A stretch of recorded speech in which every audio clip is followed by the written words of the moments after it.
ఈ అక్రిడిటేషన్ కార్డులకు సంబంధించిన అంశంలో ఈ రాష్ట్ర ప్రభుత్వం ఎక్కడ భేషజాలకు పోయో మీడియా మిత్రుల్ని అది డెస్క్లో ఉన్న వాళ్ళు కానివ్వండి, వివిధ సెక్టార్లో ఉన్న ఏ మీడియా మిత్రుడిని కూడా సపరేట్గా బైఫర్కేషన్ చేయాలన్నది లేదు అధ్యక్ష. ఫస్ట్ జీవో అలా ఇచ్చిన తర్వాత అనేక పర్యాయాలు ఈ మీడియా మిత్రులు చాలామంది ముఖ్యులు ఆ సంఘాలతో కూర్చొని చర్చించిన తర్వాత ఇదంతా సింగిల్ ప్లాట్ఫామ్ మీదనే ఉంచడం కరెక్ట్ అన్న తర్వాత ఆ జీవోను కూడా కరెక్షన్ చేసి మళ్ళీ ఇచ్చాం అధ్యక్ష.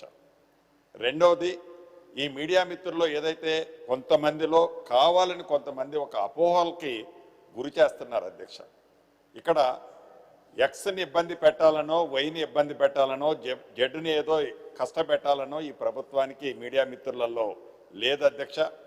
అందరికీ ఏదైతే అక్రిడిటేషన్ కార్డులు ఇచ్చేది ఏదైతే ఉందో జెన్యూన్గా అందరికీ ఇవ్వాలన్నది గౌరవ పెద్దల సూచనలతో ఒక కమిటీని ఆల్రెడీ వేసాం. ఒక జీవోని ఇచ్చిన తర్వాత దానికి కరెక్షన్ కావాలంటే తప్పకుండా ఇచ్చాం. మళ్ళీ ఏదన్నా చిన్నవి ఉంటే కూడా దానికి కావాల్సిన సర్క్యులర్ ఇష్యూ చేయడానికి కూడా ఈ ప్రభుత్వం భేషజాలకు పోయి వాళ్ళని ఇబ్బంది పెట్టేది ఉండదు అధ్యక్ష. ఇది న్యాయస్థానాల పరిధిలో ఇబ్బంది లేకుండా ఉండే విధంగా దాన్ని ఒక తుది మెరుగులు దిద్ది ప్రతి జర్నలిస్టు అర్హులైన వాళ్ళందరికీ కూడా హౌసింగ్ సెక్టార్లో హౌసింగ్ ఇది ఇళ్ల స్థలం ఇచ్చే కార్యక్రమాన్ని కూడా పరిశీలిస్తుంది.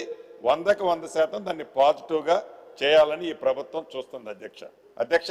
గతంలో చెప్పాను, దీన్ని ఇప్పటికే ఈ డిజిటల్ మీడియాకు సంబంధించింది ఒక షేప్కి వచ్చింది అధ్యక్ష. పాలసీ మీద రాబోయే కొద్ది రోజులన్న కానీ 1-2 months లోపు ఈ డిజిటల్ మీడియాకు సంబంధించిన పాలసీని కూడా ఈ రాష్ట్ర ప్రభుత్వం ఫైనల్ చేయడానికి సిద్ధంగా ఉంది అధ్యక్ష.